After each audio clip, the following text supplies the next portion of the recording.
Um, 3 times, some say it's happened 4 times. I wonder why it happened at all.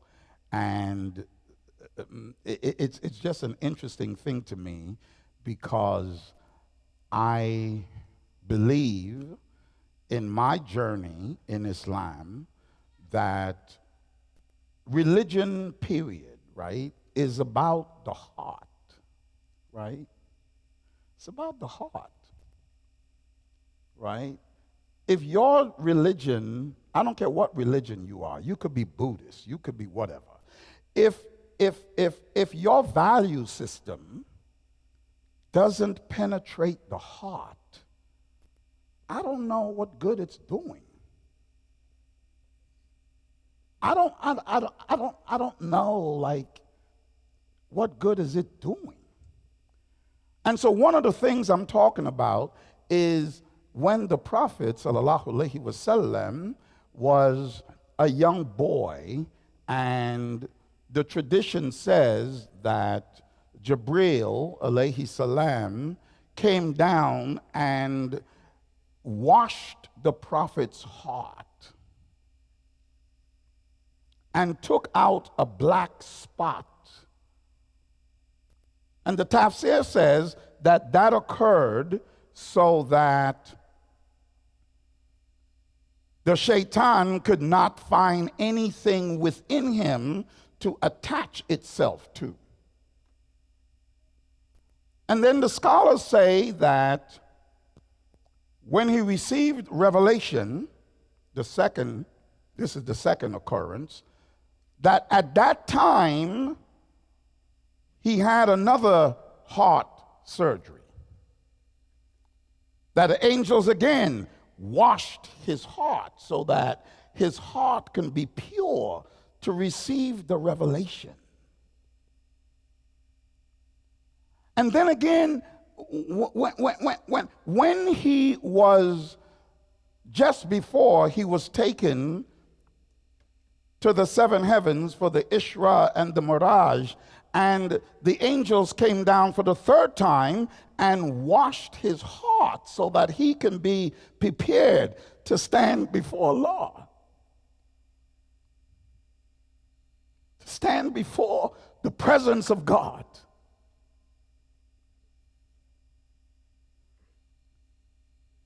And so the Prophet, his heart was washed 3 times at least. Yo, man.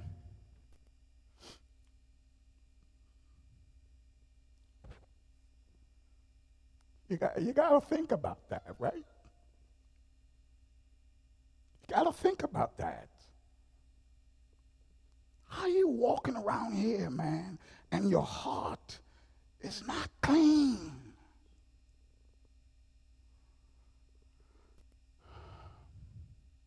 How you walk around here, man, and your heart is just full of blackness?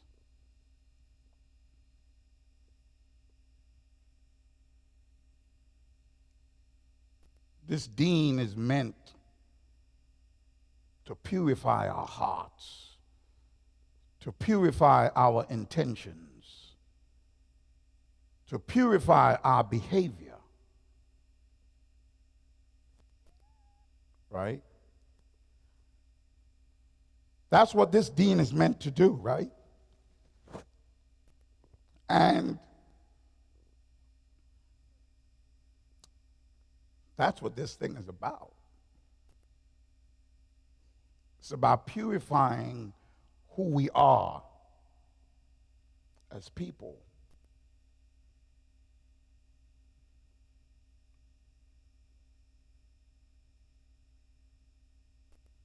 The Imam and his wife and my wife and I, as they were dropping us back to the hotel last night, had a conversation about black parenting. And so black parenting, we talked about, was generally based on survival instead of respect. you know, because disobedience as a black child can get you killed.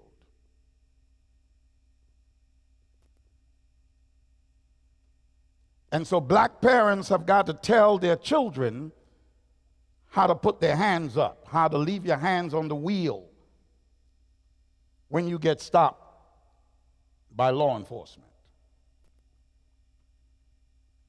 Our approach to parenting has got to be different, because our lived experiences are based on trauma and survival. So we tell Kareem when he leaves the house, just come back alive. We tell our children when they go out, and I get real spooky when any of my kids wants to go out at night,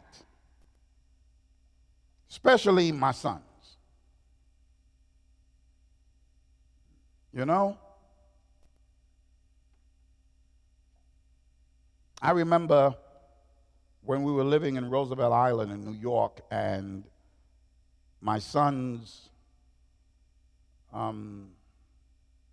decided to go out and just meet other friends, and I got a call from the precinct that both of my sons were locked up. Like, both of them? Like, what happened? Like, Dad, we were walking and the police just pulled up. One of my sons at the time had dreads, you know, and they pulled up and they said that we fit the description of a stabbing that just occurred, and one of the young black boys had dreads. Arrested them, put them in jail in the precinct.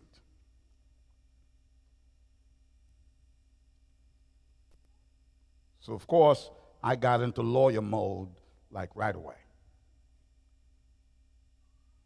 You know. They eventually were released, and it was mistaken identity, but just imagine. Just imagine how different that could have gone. Mistaken identity. Black boy, and you know, all my sons are taller than me. Black boy, dreads, wearing dark clothes. That's all of us in here, maybe except for me, because I got the white thobe on. All of y'all fit this description. You know? And so black parenting has to be based on a trauma concept, based within a trauma paradigm.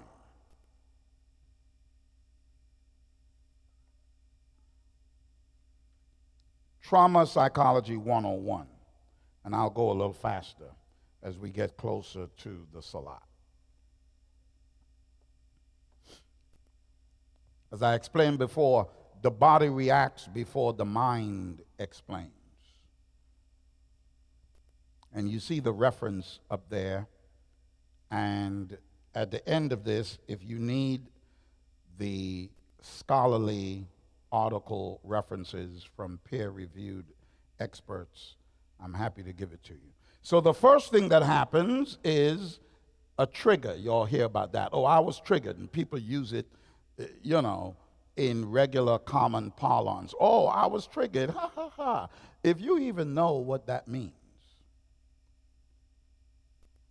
Because once the trigger occurs, as I said earlier, the body alarm goes off. And the body alarm goes off before the intellectual process even gets engaged. The body alarm comes before you make meaning of the situation. So there's behavior before you even understand what's going on. Right now, if we hear, God forbid, and may Allah protect us from this, but if we hear in this room, pa, pa, pa, pa, pa, everybody is going to take evasive action. Duck down under the table, run, or something, some reaction, either fight, flight, or freeze.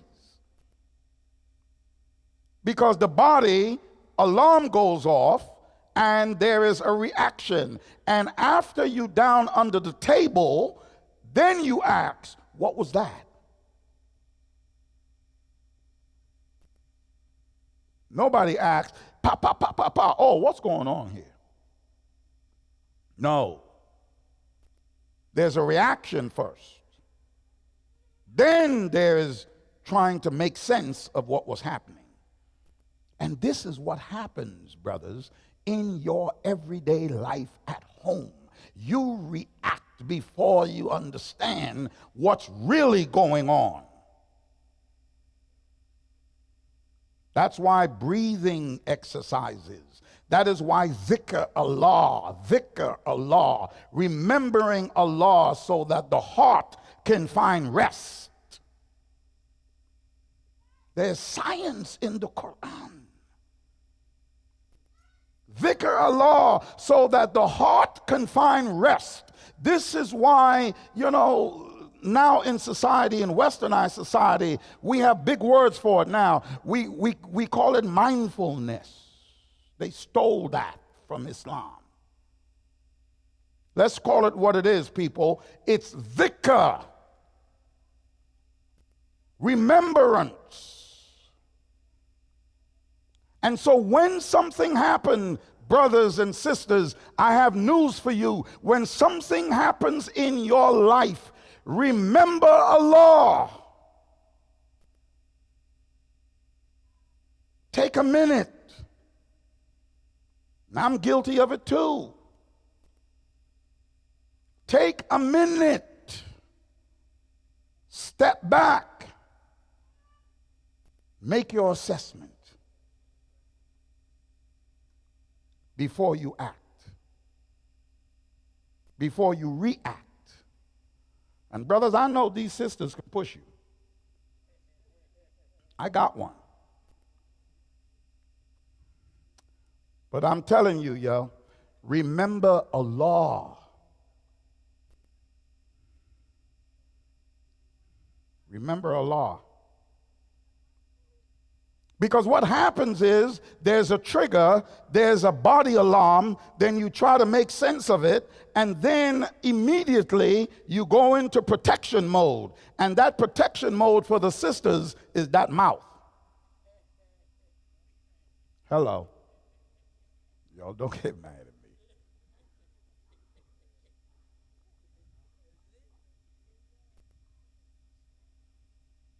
But it's protection mode, right?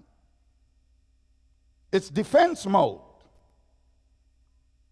And now, so the family deals with defense mode. But let me ask you a question. What's the defense mode for the children, though? They can't speak up like the wife to the husband. They can't speak up like that.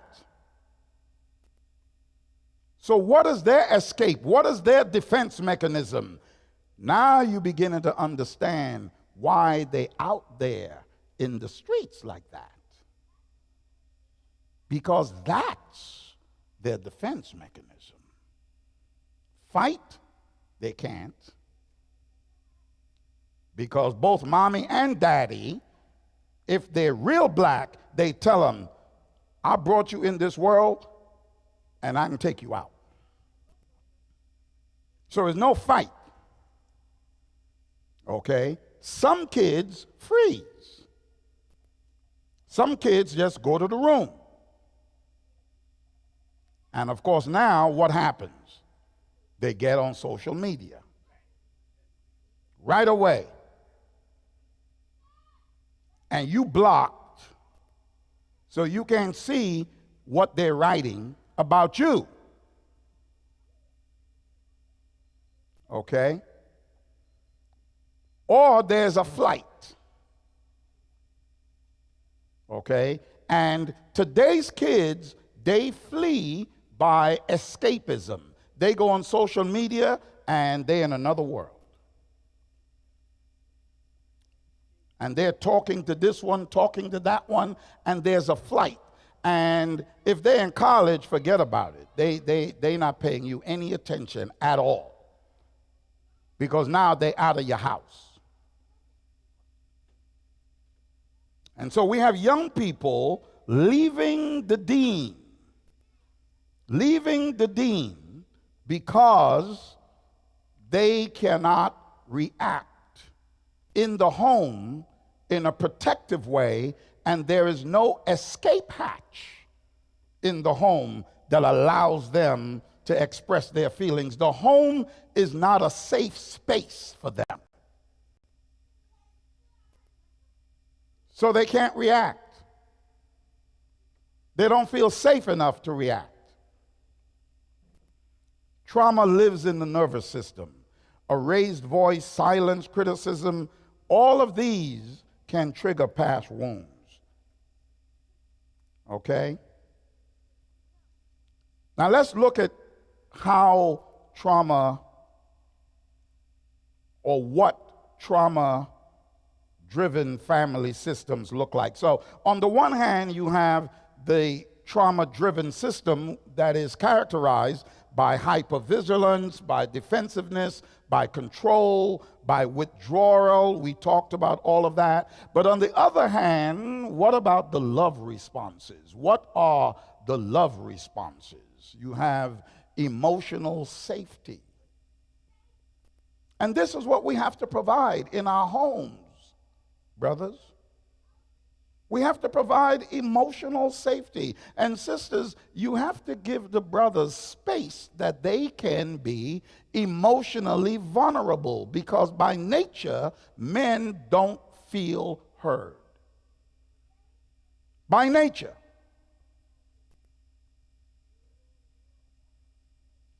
And they don't feel heard, and as a result of that, they don't want to tell you their secrets because they have a fear that you will weaponize it against them.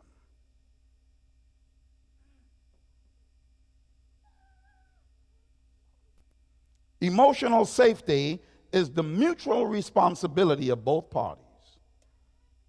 It's up to both of you to make the home a safe place, an emotionally safe place. What does a love-driven home look like? It looks like a place of mutual respect. It looks like a place where closeness is there. And one of the things I really admire about my wife is this other point, the point of repair. You've got to be able to have repair. Thank you. A lot of homes, y'all stay mad for months. Something happened, and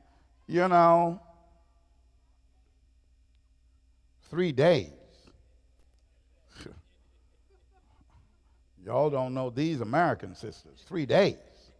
You better multiply that by 3. They are working on just, let me see how long I could stay mad. I'm going for the record.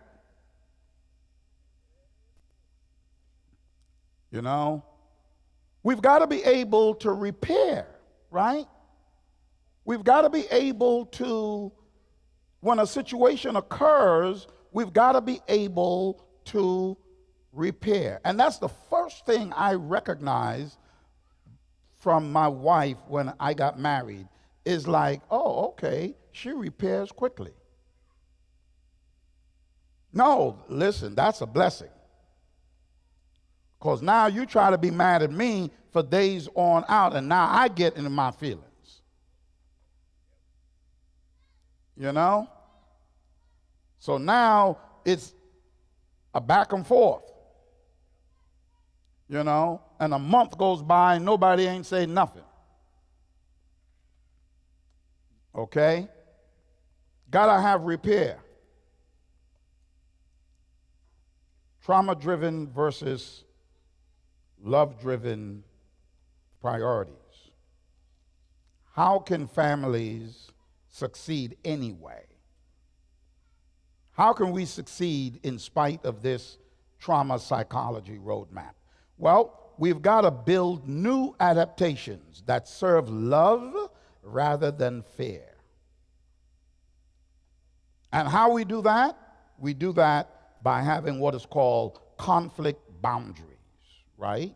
Where we decide in this home, in this family system, we need to have some boundaries. Name calling is not allowed. Threats of abandonment, stop saying, brothers, I'm going to divorce you. The sisters know that you have that right. But I have news for you. It's a reciprocal right. They can divorce you too. Don't get it twisted. But all this stuff about I'm going to divorce you and I'm going to leave you, or these character assassinations, you know, one of the things that's really unhealthy in a home is when the husband says something to a wife and the wife says, well, you do it too.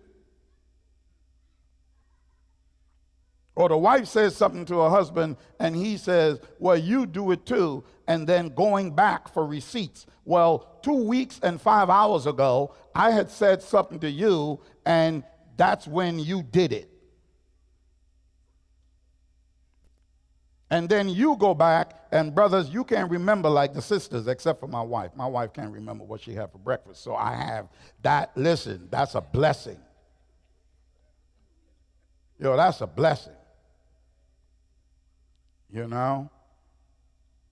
But the ordinary sister, she'll tell you at 12:59 on the 3rd, this is what you did. You know? So don't play that game. Have some conflict boundaries. These cues can trigger trauma responses easily. Have repair rituals, right? Agree that here's how we're going to resolve this. And brothers, don't be afraid to apologize or clarify the intent or say, you know, I didn't really mean that way. You know?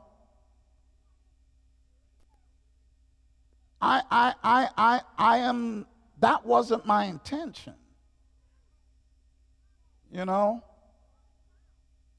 Trauma recovery begins with safety. If people don't feel safe, there's no recovery. Because let me tell you something, going back to my Empire State Building example, or my standing up, finding yourself in the middle of I-95 example, as you are on the, as you get closer to the edge of a tall building and that operating system starts going off and your nervous system tells you back away from the ledge, back away from the ledge. Your nervous system is trying to get you back to safety. Okay? Trying to get you back to where your heart is not racing, you're not sweating, you're not stuttering, you're not nervous anymore. Your nervous system is trying to get you back to safety, back to a safe space. So long as your nervous system believes that you are not safe, those flashing lights will keep going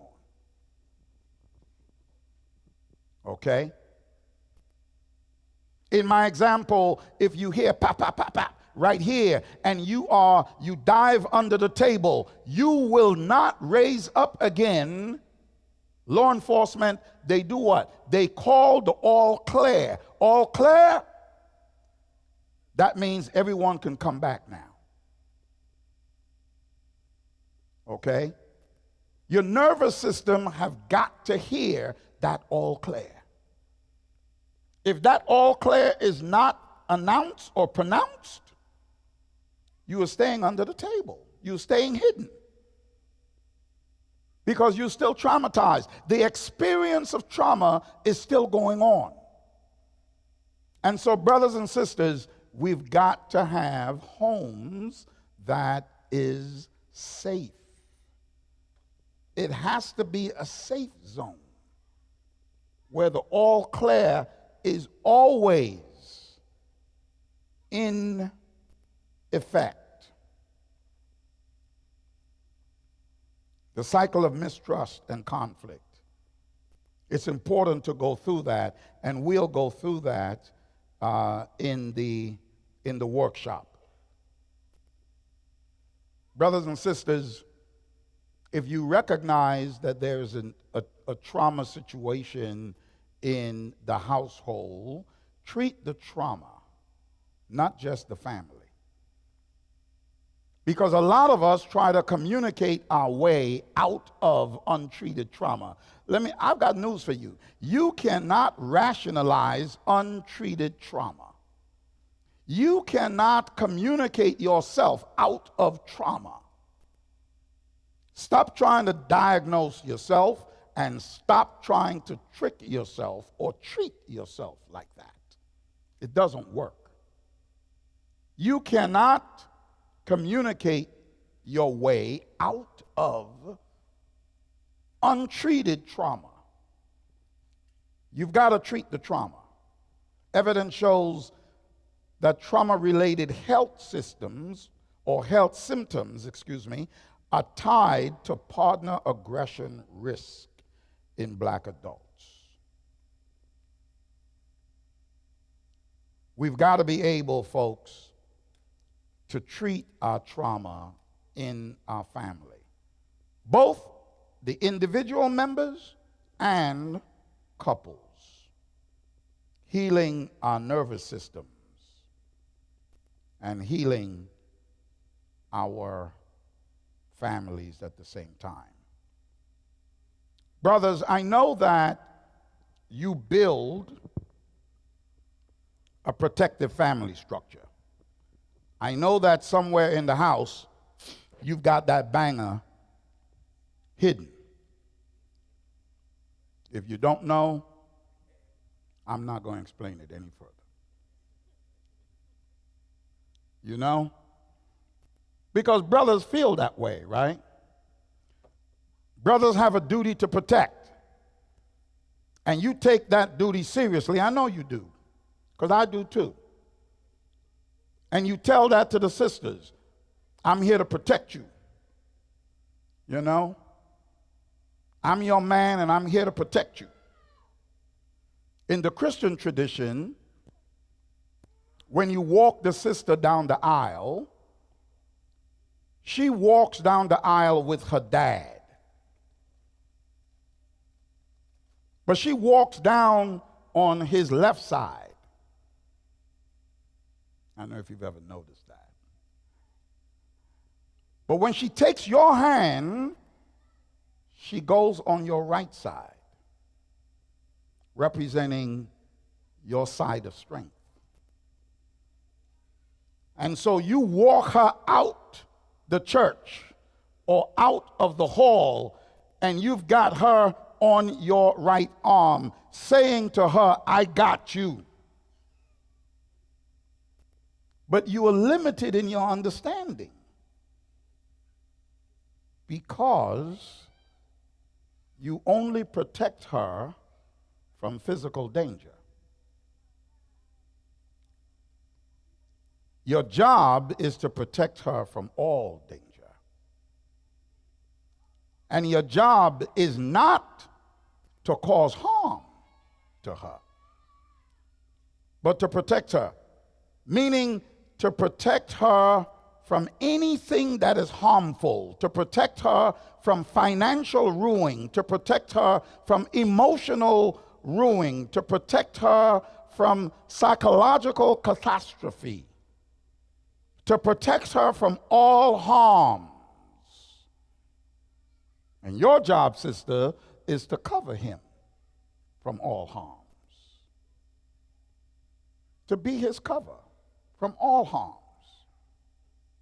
Not just from the sister that you suspect is trying to get at him.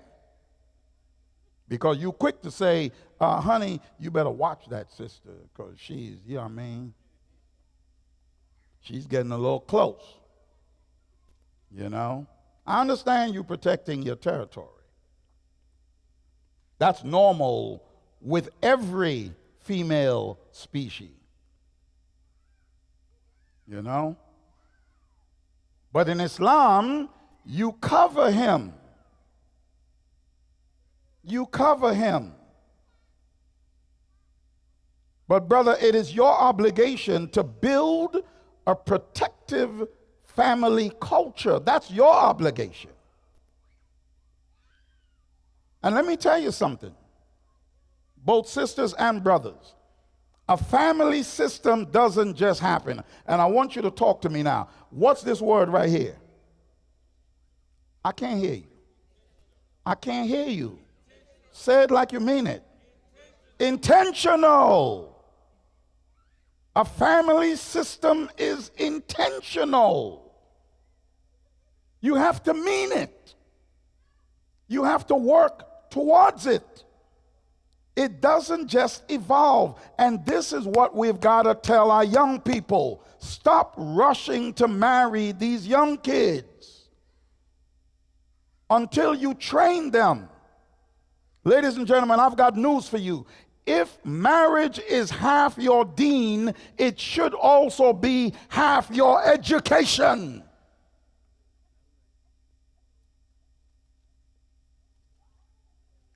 Half your deen doesn't just evolve. The job you had, you got to train for it, right? Even if you're a carpenter or a plumber, you got to train for it. A doctor or a lawyer or whoever, you have to train for it. Even a receptionist back in the day, they had to train you how to operate the switchboard. Okay? You've got to train for things. We are not training our children for marriage. We just encourage them to get married based on age. What?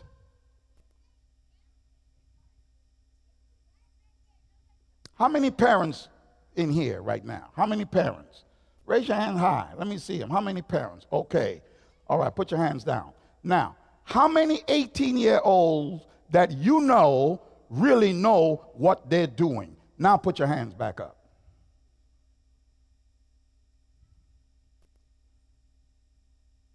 They don't know what they're doing. I mean, normally. Right? But you telling them, oh, you finish high school like that's some qualification. You need to get married. And you ain't taught them nothing. Right? You haven't taught them anything about marriage. And God forbid they looking at yours. Right? We've got to help our ummah to be prepared. To be prepared. Because a strong family is intentional. Love grows in a home that routinely reinforces the connection. A home is a refuge, not a battlefield. Too many of our homes are battlefields. Healing and responsibility. I'm going to stop here at this slide. And I only have like two more slides, but I'm going to stop at this one because I want us to have an opportunity to go and refresh ourselves and all of that before the salat and mix and mingle. And when we come back, I'll finish up these two slides. And when you come back, if your husband is here or your kids are here, I want you to sit with them, if that's okay with the administration and the imam. I know some masjids, even though they let you take the bus and sit next to a man you don't know, or get on the train and you sit next to a brother you don't know, or you standing up or right up on a brother and stuff like that. When they come to the masjid, they don't even want the husband to sit with the wife. So I'm going to ask the permission of the masjid. All right, Brother Musa, you Brother Musa, right? Yeah, because you last night you was in the thobe, now you look like just moose. So Brother Musa says we can do that. So when we come back, you just sit like that. And if your mom is here and you are a sister, of course, sit with her and stuff like that. Otherwise, you can just sit where you are sitting. And when you come back, you're going to have some of these handouts. And please, I think there are pens back there, and we're going to be a little more interactive. I wanted to give you the foundation of what we are talking about, and you can stop me at any time after I finish the next two slides, and we're going to go through that, and we're going to be interacting and talking and answering questions and listening to people and getting your opinions about this as well. And so we're going to learn from each other at that point, okay? Jazakallah khairun. Thank you very much. Yes?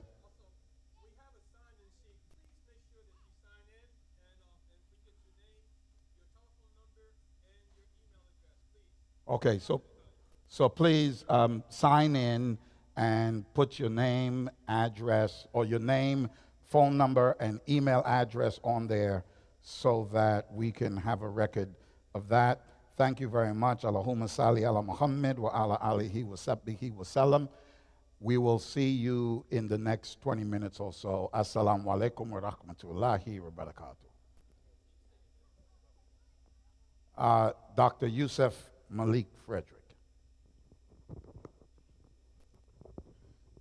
We'll see you. The next thing will be the salat.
الله أكبر الله أكبر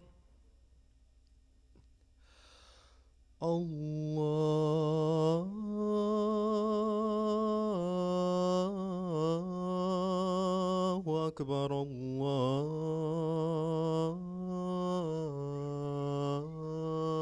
الله أكبر أشهد أن لا إله إلا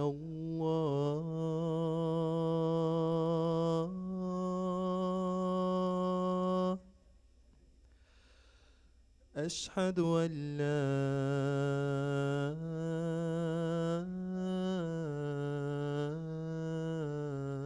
إله إلا الله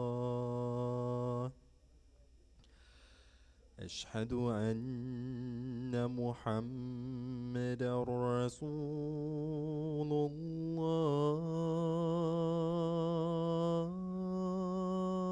الله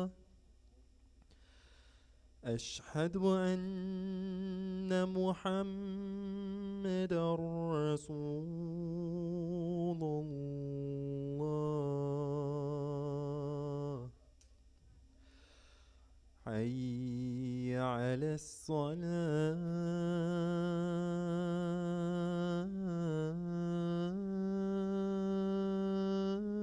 الصلاة حي على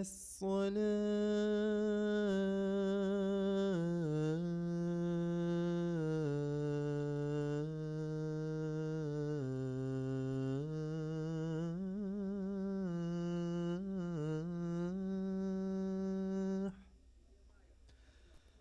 حي على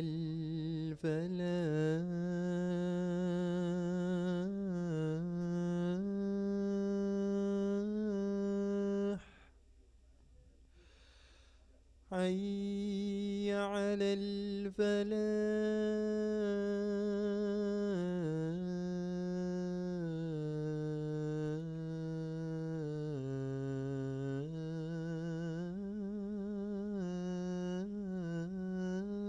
الفلاح الله أكبر الله أكبر لا إله إلا الله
Assalamu alaikum warahmatullahi wabarakatuh.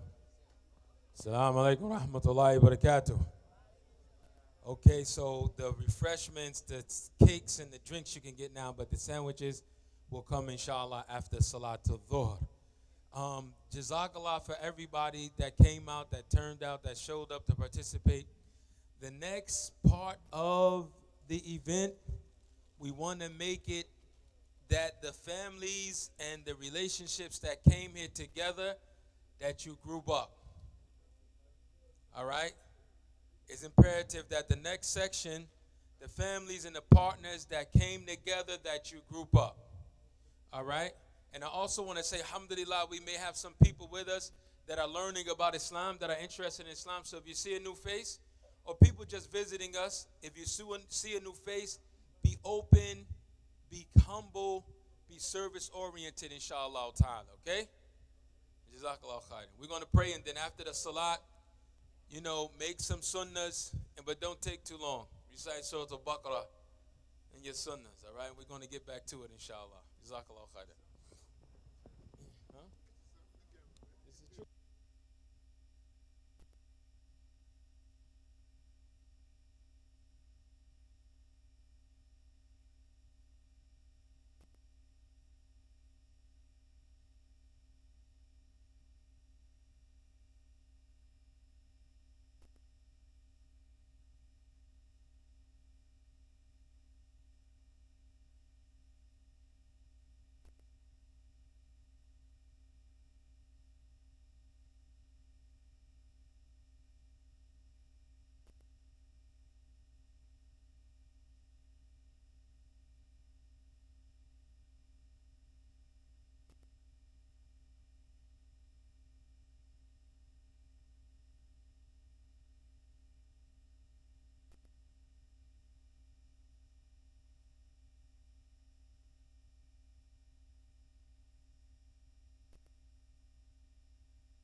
الله أكبر الله أكبر أشهد أن لا إله إلا الله أشهد أن محمد رسول الله حي على الصلاة حي على الفلاح قد قامت الصلاة قد قامت الصلاة الله أكبر لا إله إلا الله.